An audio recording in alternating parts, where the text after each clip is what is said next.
Hi hello ನಮಸ್ಕಾರ ಸ್ನೇಹಿತರೆ, ಹೇಗಿದ್ದೀರಾ? ಚೆನ್ನಾಗಿದ್ದೀರಾ ಅಂದ್ಕೊಂಡಿದ್ದೀನಿ. ನಾನು ನಿಮ್ಮ ಪ್ರಸನ್ನಗೌಡ. ಎಲ್ಲವೂ ವಿಸ್ಮಯ ಚಾನಲ್ಗೆ ಸ್ವಾಗತ ಸ್ನೇಹಿತರೆ. ನೋಡ್ತಾ ಇದ್ದೀರಾ, ವಿಶೇಷವಾದ ಒಂದು ಪ್ಲೇಸಲ್ಲಿದ್ದೀವಿ ಸ್ನೇಹಿತರೆ. ನಿಮಗೆ ಗೊತ್ತಿದ್ರೆ ಕಮೆಂಟ್ ಮಾಡಿ, ಇಲ್ಲಾಂದರೆ ವೆಯ್ಟ್ ಮಾಡಿ ಸ್ನೇಹಿತರೆ. ಬನ್ನಿ ವಿಡಿಯೋ ಸ್ಟಾರ್ಟ್ ಮಾಡೋಣ ಸ್ನೇಹಿತರೆ. ಈಗ ನೋಡ್ತಾ ಇರತಕ್ಕಂಥದ್ದು ಅದ್ಭುತವಾದ ದೇವಾಲಯ. ನೋಡ್ತಾ ಇದ್ರೆ ಮನಸ್ಸು ಎಳಿತಿದೆ, ಇಲ್ಲಿ ಹೋಗೋಣ ಅಂತ ಅನ್ನಿಸ್ತಾ ಇರಬೇಕು ನಿಮಗೆ ಅಲ್ವಾ ಸ್ನೇಹಿತರೆ. ಇಲ್ಲಿರ್ತಕ್ಕಂಥ ಶಿಲ್ಪಕಲೆಗೆ ಕಾಳ್ದೋಗ್ಬಿಡ್ತೀರಾ. ಈ ಕಾಲದಲ್ಲಿ ಮಿಷಿನಲ್ಲಿ ಕೊರೆದ್ರೂ ಈ ಥರ ಶಿಲ್ಪೆ ಮಾಡೋಕ್ಕಾಗಲ್ಲ. ಈ ಶಿಲ್ಪಕಲೆ ಯಾರ ಕೈಲೂ ಮಾಡೋಕ್ಕಾಗಲ್ಲ. ಸೈನ್ಸ್ ಉಪಯೋಗಿಸ್ಕೊಂಡು ಮಾಡಬೇಕೇ ಹೊರತು ಆ ಕಾಲದ ಕೈಯಲ್ಲಿ ಮಾಡ್ದಂಗೆ ಯಾರ ಕೈಲೂ ಸಾಧ್ಯ ಇಲ್ಲ. ಅಂಥ ಅದ್ಭುತವಾದ ಈ ಶಿಲ್ಪ ರಚನೆ ಆಗಿರ್ತಕ್ಕಂಥದ್ದು ಸ್ನೇಹಿತರೆ. ಒಂದೊಂದು ಕಂಬದಲ್ಲೂ ಒಂದೊಂದು ಮುತ್ತು ಅಂದಂಗೆ ಆಗಿದೆ. ಒಂದೊಂದು ಮಾತುಗಳು ಒಂದೊಂದು ಮುತ್ತು.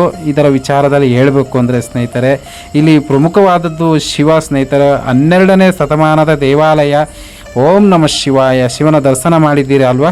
ಇದು 12ನೇ ಕಾಲದ ಹೊಯ್ಸಳರ ಕಾಲದ ಈ ದೇವಸ್ಥಾನ ಅಂತ ಹೇಳ್ಬೋದು. ಆ ಕಾಲದ ಹೆಂಗೆ ರಚನೆ ಮಾಡಿದ್ದಾರೆ ಅನ್ನೋದ ಈಗಲೂ ಕೂಡ ಮೈ ಪುಳಕಾಗುತ್ತೆ, ನಮ್ಗೆ ಆಶ್ಚರ್ಯ ಆಗುತ್ತೆ. ಅಂಥ ಅದ್ಭುತವಾದ ದೇವಸ್ಥಾನ. ಇಲ್ಲಿ ಇರೋಣ ಅನಿಸುತ್ತೆ, ಆದರೂ ನಮ್ಮ ಮನೆಗೆ ಹೋಗಲೇಬೇಕಲ್ವ ಸ್ನೇಹಿತರೆ. ಆದರೂ ವಿಡಿಯೋ ಮಾಡ್ತಾ ಇದ್ದೀನಿ. ಈ ವಿಡಿಯೋದಲ್ಲಿ ನೋಡ್ತಾ ಇರೋರಿಗೆ ನಿಮ್ಗಂತೂ ಖುಷಿಯಾಗಿರ್ಬೇಕು, ಕೆಲವರು ಹೋಗಿದ್ವಲ್ಲ ಅಂತ ಅನಿಸ್ತಾನೂ ಇರಬೇಕು ಅಲ್ವಾ ಸ್ನೇಹಿತರೆ. ಹಾಗೆ ಇಲ್ಲಿ ಒಂದು ನಂದಿ ವಿಗ್ರಹ ಕೂಡ ಇದೆ. ಅದೇ ತನುಮನ ಸೆಳೆಯುವಂಥ ಅದ್ಭುತ. ಹಾಗೆ ಇಲ್ಲಿ ಕೆತ್ತನೆಗಳು, ಒಂದೊಂದು ಕೆತ್ತನೆಗಳು ಆಹಾ ಅಂತ ಅನಿಸುತ್ತೆ ಸ್ನೇಹಿತರೆ. ಇಲ್ಲಿ ಇರ್ತಕ್ಕಂಥ ಕೆತ್ತನೆಗಳು ನೋಡ್ತಾ ಇದ್ರೆ ಸ್ನೇಹಿತರೆ, ಆ ದೇವಾದಿ ದೇವತೆಗಳು ಇಳಿದು ಬಂದು ನೋಡೋಣ ಅಂತ ಅನಿಸ್ಬೋದೇನೋ, ಅಂಥ ರಚನೆ ಮಾಡಿದಾಗಿದ್ದು. ಇದು ಮೇಲ್ಗಡೆ ನೋಡ್ತಾ ಇದ್ದೀರಾ, ಮೇಲ್ಗಡೆ ಕೂಡ ರಚನೆ ಮಾಡಲಾಗಿದೆ. ಇಲ್ಲಿ ಪ್ರಮುಖವಾಗಿ ಹೊಯ್ಸಳರ ಕಾಲದ ನಾಣ್ಯಗಳು, ಶಾಸನಗಳು, ಶಿಲ್ಪಕಲೆಗಳು ತುಂಬ ಪ್ರಾಮುಖ್ಯತೆ ಪಡೆದಿದೆ.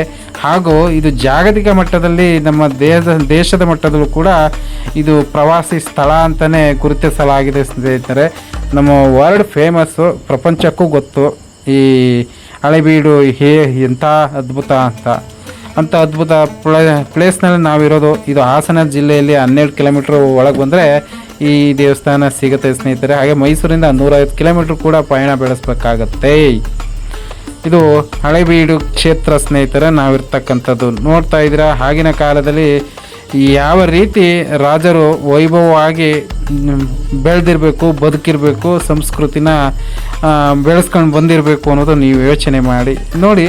ಒಂದೊಂದು ಕೆತ್ತನೆಯಲ್ಲೂ ಕೂಡ ತೋರಿಸ್ತಾ ಬರ್ತೀನಿ ಹೇಗಿದೆ ಅಂತ.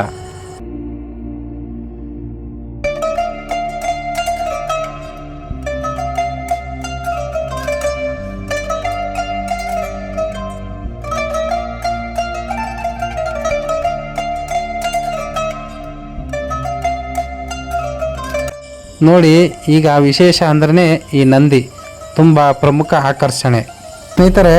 ಸುತ್ತ ಬರ್ತಾ ಇದ್ದೀನಿ ಸ್ನೇಹಿತರೆ.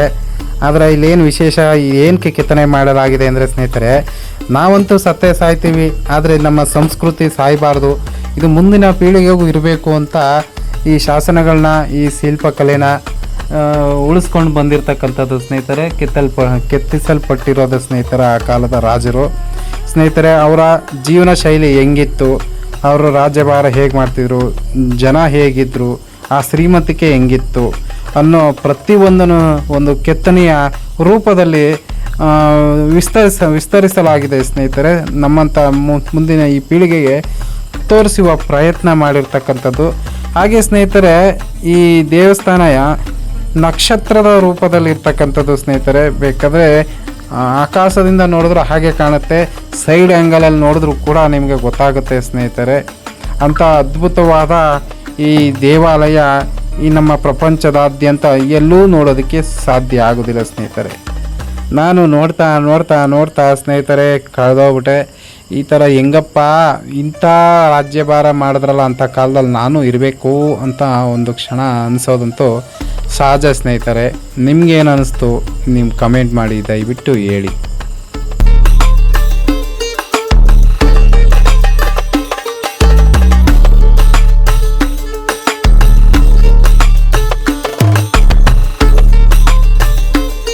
ನೋಡ್ತಾ ಇದ್ದೀರಾ, ಬೇರೆ ಕಡೆಗೂ ಇಲ್ಲಿಗೂ ವ್ಯತ್ಯಾಸ ನಿಮಗೆ ಅರ್ಥ ಆಗ್ತಿದೆಯಾ ಸ್ನೇಹಿತರೆ.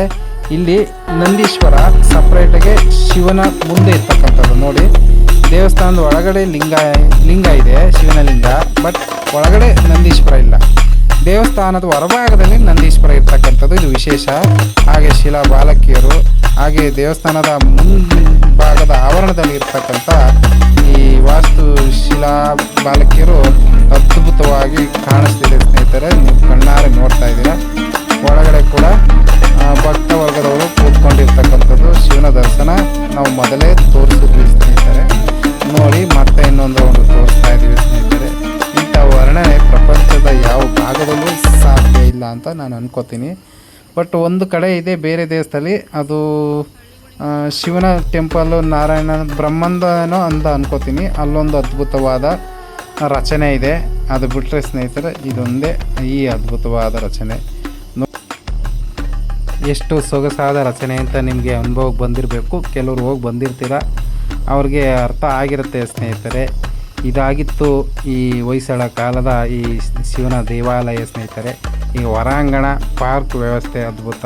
ಈಗ ನೋಡ್ತಾ ಇದ್ರೆ ಮಹಾಗಣಪತಿ ಶಿವ ಇದ್ದಲ್ಲಿ ತನ್ನ ಮಗ ಇರ್ತಕ್ಕಂಥದ್ದು ಅಲ್ವಾ, ಅದೇ ರೀತಿ ಇರ್ತಕ್ಕಂಥದ್ದು ಸ್ನೇಹಿತರೆ. ಇಂಥ ಅದ್ಭುತಗಳನ್ನ ನೋಡಿ ಎಂಜಾಯ್ ಮಾಡೋದಕ್ಕಿಂತ ಅಲ್ಲಿ ಸ್ಥಳಕ್ಕೆ ಹೋಗಿ ಎಂಜಾಯ್ ಮಾಡೋದು ಬೆಟರು. ನೋಡಿ ಹೊರಗಡೆ ಇರ್ತಕ್ಕಂಥ ಈ ಪಾರ್ಕ್ ವ್ಯವಸ್ಥೆ ನೋಡ್ತಕ್ಕಂಥದ್ದು ತುಂಬ ಹ್ಯಾಪಿ ಮೂಡಲ್ಲಿದ್ದೀನಿ ನಾನಂತೂ ಸ್ನೇಹಿತರೆ. ದಯವಿಟ್ಟು ಇಂಥ ಸ್ಥಳಗಳಿಗೆ ನೀವು ಹೋಗಿ ಬರಬೇಕು ಅಂತ ನನ್ನ ವಿನಂತಿ ಸ್ನೇಹಿತರೆ. ಇಲ್ಲಿವರೆಗೂ ಎಷ್ಟು ಜನ ಹೋಗಿದ್ದೀರಾ ಅನ್ನೋದಕ್ಕೆ ಒಂದು ಕಮೆಂಟ್ ಮಾಡಿ ಸ್ನೇಹಿತರೆ. ದಯವಿಟ್ಟು ನಮ್ಮ ಕನ್ನಡಿಗರು, ನಮ್ಮ ಕರ್ನಾಟಕದವರು, ನಮ್ಮ ಕರ್ನಾಟಕ ಹೆಮ್ಮೆಯ ವಾಸ್ತುಶಿಲ್ಪ ಅನ್ಬೋದು, ಹಾಗೆ ವೈಭವ ಅನ್ಬೋದು ಸ್ನೇಹಿತರೆ. ನಮ್ಮ ರಾಜ ವಿಷ್ಣುವರ್ಧನ ದೊರೆ ಇಂಥ ಸಾಕ್ಷಿಗಳಿಗೆ ಒಂದು ಕೊಡುಗೆ ಆಗಿದ್ದಾರೆ. ಸುಂದರವಾದ ಪಾರ್ಕಿನ ಮುಂದೆ ದೇವಾಲಯ ನೋಡಕ್ಕೆ ಬಂದ ನಮ್ಮ ಭಕ್ತಗಣ ನಾವೇ ಪುಣ್ಯವಂತರು. ಈಗ ಏನು ನೋಡ್ತಾ ಇದ್ದೀರಿ, ಆ ಕಾಲದಲ್ಲಿ ದೆಹಲಿ ಸುಲ್ತಾನರು ದಂಡೆತ್ತಿ ಬರ್ತಾರೆ ಈ ಹೊಯ್ಸಳದ ವಿಷ್ಣುವರ್ಧನ ದೊರೆಯ ಮೇಲೆ. ಆಗ ಈ ದೇವಾಲಯದ ಮೇಲೆ ಆಕ್ರಮಣ ನಡೆಯಲಾಯಿತು ಸ್ನೇಹಿತರೆ. ಆಕ್ರಮಣದಲ್ಲಿ ಯಾವ ಕಲ್ಲುಗಳು, ಶಾಸನಗಳಿರ್ಬೋದು, ಮಗದೊಂದು ಯಾವೆಲ್ಲ ಬಿದ್ದು ಧ್ವಂಸ ಆದವೋ ಅವುಗಳನ್ನು ಸ್ನೇಹಿತರೆ ಸಂಗ್ರಹಿಸಿ ಸಪ್ರೇಟಾಗಿ ಇಡಲಾಗಿದೆ ಸ್ನೇಹಿತರೆ. ಇಟ್ಟಿರುವಂಥ ಕಲ್ಲುಗಳು, ಶಾಸನಗಳೇ ಇವು ಸಾಕ್ಷಿಗಳು ಸ್ನೇಹಿತರೆ. ಈಗ ನೋಡ್ತಾ ಇರ್ತಕ್ಕಂಥದ್ದು ದೊಡ್ಡ ಪಾರ್ಕು, ವಿಶಾಲವಾದ ಪಾರ್ಕು ಸ್ನೇಹಿತರೆ. ಅಲ್ಲೂ ಒಂದಷ್ಟೊತ್ತು ಸಮಯ ಕಳೆದ್ವಿ ಸ್ನೇಹಿತರೆ. ಆ ಕಾಲದಲ್ಲಿ ಅವರೇನಾದರೂ ಯುದ್ಧ ಮಾಡದೇ ಇದ್ದರೆ ಸ್ನೇಹಿತರೆ, ದಂಡೆತ್ತಿ ಬರದೇ ಇದ್ದರೆ ಇನ್ನೂ ಭವ್ಯ ಮಂದಿರಗಳು ನಿರ್ಮಾಣ ಆಗ್ತಿತ್ತು ಸ್ನೇಹಿತರೆ. ಅವರು ಬಂದು ಯುದ್ಧ ಮಾಡಿದ್ರಿಂದ ಸ್ನೇಹಿತರೆ ಇವರ ರಾಜಧಾನಿನ ವರ್ಗಾವಣೆ ಮಾಡಲಾಯಿತು ಬೇರೆ ಕಡೆಗೆ ಸ್ನೇಹಿತರೆ. ಅಲ್ಲಿಂದ ಭವ್ಯವಾದ ಆ ಯುಗ ಅಂತ್ಯವಾಗಲು ಶುರುವಾಯಿತು ಸ್ನೇಹಿತರೆ. ಇದು ನಮ್ಮ ದುರಾದೃಷ್ಟ ಅಂತಲೇ ಹೇಳ್ಬೋದು ಸ್ನೇಹಿತರೆ. ನಮ್ಮ ರಾಜ ವಿಷ್ಣುವರ್ಧನ ಅವರಿಗೆ ನಾವು ಮನಸ್ಸಾರೆ ಒಂದು ನಮಸ್ಕಾರ ಮಾಡಲೇಬೇಕು ಸ್ನೇಹಿತರೆ. ಅಂಥ ಅದ್ಭುತವನ್ನು ಕೊಡುಗೆಯನ್ನು ನಮ್ಮ ಭಾರತಕ್ಕೆ ಕೊಟ್ಟ, ನಮ್ಮ ಕರ್ನಾಟಕಕ್ಕೆ ಕೊಟ್ಟ ರಾಜರಿಗೆ ಗೌರವ ಸಮರ್ಪಣೆ ಮಾಡಲೇಬೇಕಾಗತ್ತೆ ಸ್ನೇಹಿತರೆ. ನಮ್ಮ ರಾಜ್ಯದಲ್ಲಿ ಈ ಕಾಲದಲ್ಲಿ ನಡೀತಾ ಇದೆ ಸ್ನೇಹಿತರೆ. ಯಾವ ಆಳ್ವಿಕೆ ನಡೀತಾ ಇದೆ ಅಂತ ನೀವೇ ಯೋಚನೆ ಮಾಡ್ತಾಯಿದ್ದೀರಿ. ವರ್ಷಕ್ಕೆ 2 ವರ್ಷಕ್ಕೆ ಮುಖ್ಯಮಂತ್ರಿಗಳು ಬರ್ತಾರೆ, ದೊರೆಗಳು ಬರ್ತಾರೆ. ನೆಟ್ಟಿಗೆ ನಮ್ಮ ರಚನೆ ಆಯ್ತಿಲ್ಲ ನಮ್ಮ ದೇಶ, ನಮ್ಮ ಜನಗಳು ಜೀವನ ಶೈಲಿ ರೂಪಣೆ ಆಗ್ತಿಲ್ಲ. ಆದರೆ ಆ ಕಾಲದಲ್ಲಿ ಎಲ್ಲವನ್ನು ನಡ್ಸ್ಕೊಂಬಂದಿರ್ತಕ್ಕಂಥ ರಾಜರಿಗೆ ನನ್ನದೊಂದು ಸಲಾಮ್ ಸ್ನೇಹಿತರೆ. ಹೀಗೆ ಇದೇ ರೀತಿ ವಿಡಿಯೋಗಳನ್ನ ಸ್ನೇಹಿತರೆ ನೋಡ್ತಾ ಬನ್ನಿ. ನಂತರ ಸ್ನೇಹಿತರೆ ಬೇಲೂರಿಗೆ ಹೋಗ್ತಾ ಇದ್ದೀವಿ ಚೆನ್ನಕೇಶ್ವರನ ದರ್ಶನಕ್ಕೆ ಸ್ನೇಹಿತರೆ. ಮುಂದಿನ ವಿಡಿಯೋದಲ್ಲಿ ಭೇಟಿ ಆಗೋಣ. ದಯವಿಟ್ಟು ಶೇರ್ ಮಾಡಿ, ಲೈಕ್ ಮಾಡಿ, ಸಬ್ಸ್ಕ್ರೈಬ್ ಮಾಡಿ. ಧನ್ಯವಾದಗಳು. ಟೇಕ್ ಕೇರ್, ಬಾಯ್.